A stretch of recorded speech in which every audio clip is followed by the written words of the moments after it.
Je peux éviter l'ennui en regardant sur YouTube des gens intelligents partager leur expérience sur la chaîne nommée TED. Et ça m'évitera l'ennui à 80%. Et je peux complémenter ces 20% restants en mangeant un truc délicieux, un Pims, et ainsi j'éviterai l'ennui à 100%. C'est pareil pour l'immunité. Elle peut nous éviter les ennuis des bactéries par exemple en faisant intervenir les phagocytes. Mais ça peut être complémenté par le complément, une protéine qui va renforcer les mécanismes de l'immunité. Et j'ai choisi les PIMS car le complément a trois actions: la phagocytose, l'inflammation et le Membrane Attack Complex. Les trois premières lettres de ces actions nous donnent le mot PIM, P-I-M. Pour la première action qu'est la phagocytose, le complément va se fixer sur les antigènes en question, ceux de la bactérie ici, pour dire au phagocyte que c'est un repas, pour qu'il mange ses antigènes. Phago, c'est manger, et cyte, c'est cellules. Donc phagocytes, ce sont les cellules qui mangent les bactéries, entre autres. Et repas, c'est opsonine. Cette opération s'appelle donc l'opsonisation. Le complément complémente donc la phagocytose par l'opsonisation. Et il y a en fait plusieurs types de compléments. Celui qui fait l'opsonisation le plus est nommé C3B. Complément 3B. On va le lire C3 bouches, car il va signaler à trois bouches, celles des trois phagocytes, bon il y en a plus mais on va dire qu'ils sont trois, qu'ils ont trouvé un repas. Les anticorps font pareil, ils disent aussi aux phagocytes « ceci est un repas ». Comme ça, une fois qu'ils entrent en contact avec la bactérie, ils vont la dévorer. Ça, c'est le P pour phagocytose. À présent, le I de inflammation. Le complément complémente l'inflammation en servant de taxi pour les mastocytes en les conduisant vers là où il y a les pathogènes. Et une fois sur place, il sécrète de l'histamine.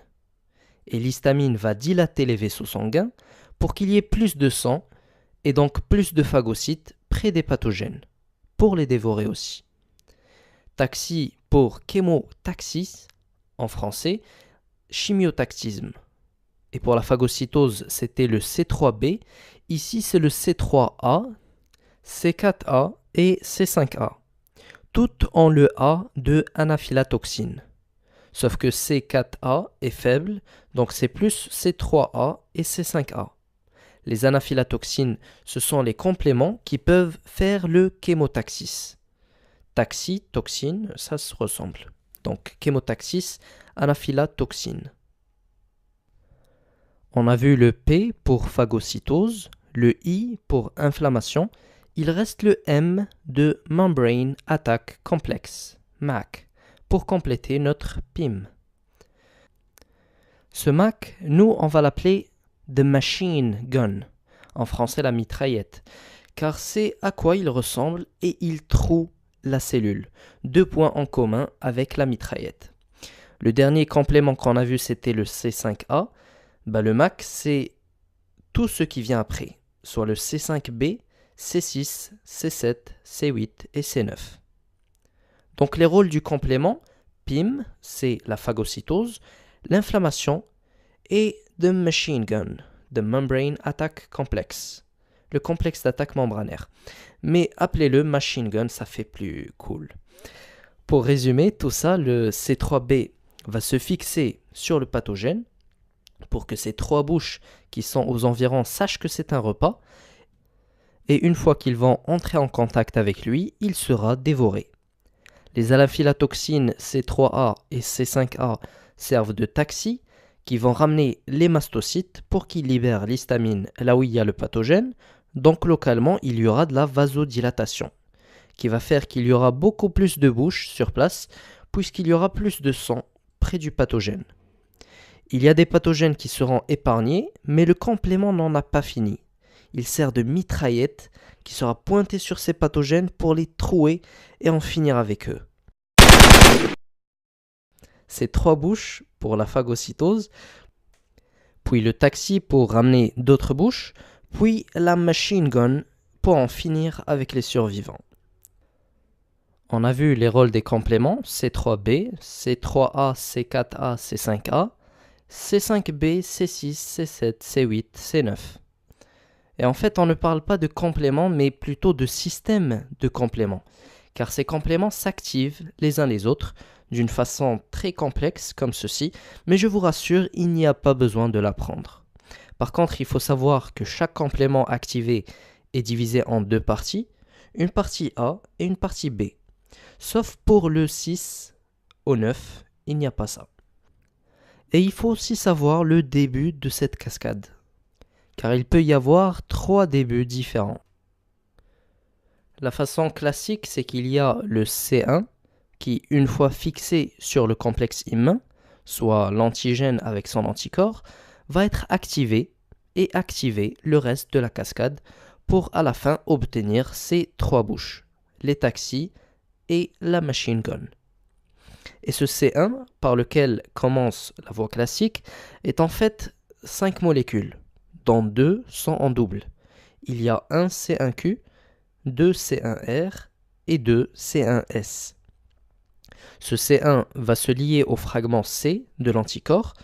Si vous ne connaissez pas, c'est simple. L'anticorps a 2 fragments, AB, antigen binding, donc 2 fragments qui vont se lier à l'antigène, et un fragment C par lequel l'anticorps se fixe aux cellules ou au complément, comme dans notre cas. C'est là que va se fixer le C1. Il y a un moyen similaire d'activer cette cascade du complément, seulement cette fois ça commence par une protéine, la lectine, qui va se fixer sur un sucre qui fait partie de certaines bactéries. Ce sucre c'est le mannose, et donc cette lectine on l'appelle la mannose binding lectine, puisqu'elle se fixe au mannose. Et cette voie prend le même nom que sa protéine, c'est la voie de la lectine. Si vous avez remarqué, il n'y a pas besoin du complexe immun comme pour la voie classique, car la lectine va se fixer directement sur le mannose de la bactérie et activer le reste de la cascade. Donc on a vu 2 voies, la voie classique et la voie de la lectine. Il reste la voie alternative, qui n'a rien à voir avec les 2 autres, car déjà elle est tout le temps active, alternative, active, mais à faible intensité. Le C3 s'active tout seul et est en principe désactivé tout le temps aussi. Et le fait qu'il est tout le temps activé et désactivé, on va dire qu'il est débile. Il fait intervenir le facteur D et le facteur B, débile. Mais quand il y a des bactéries, le C3 activé ne va pas être désactivé et il va y avoir notre cascade encore une fois et on obtiendra encore tous les compléments qu'on veut avec leur rôle. Pour résumer, il y a la voie classique qui a besoin du complexe immun, classique complexe, pour être activée. Et puisque classique, elle commence par le C1. Il y a la voie de la lectine se fixe sur le mannose de la bactérie, la mannose binding lectine, et active la cascade. Et il y a la voie alternative qui n'utilise ni C1, ni C2, ni C4. Elle utilise le C3 qui de façon débile, facteur D et B, va s'activer et se désactiver en permanence. Alternative, tout le temps active. Mais en présence de bactéries, elle restera activée et va elle aussi déclencher la cascade du complément. Et ces 3 principales actions avec. Je n'ai parlé que de bactéries pour simplifier, mais le complément sert à attaquer d'autres microbes ainsi que les cellules endommagées de notre propre organisme. Donc retenez juste 2 choses. Le complément indique le repas à ces 3 bouches, puis sert de taxi pour attirer d'autres bouches, puis sert de mitraillette pour en finir avec les survivants.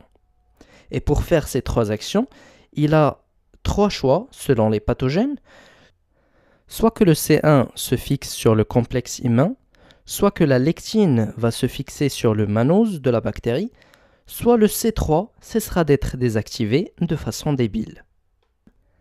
C'était un plaisir de vous manger avec moi et je vous vois sur la prochaine vidéo de Dr Astuce.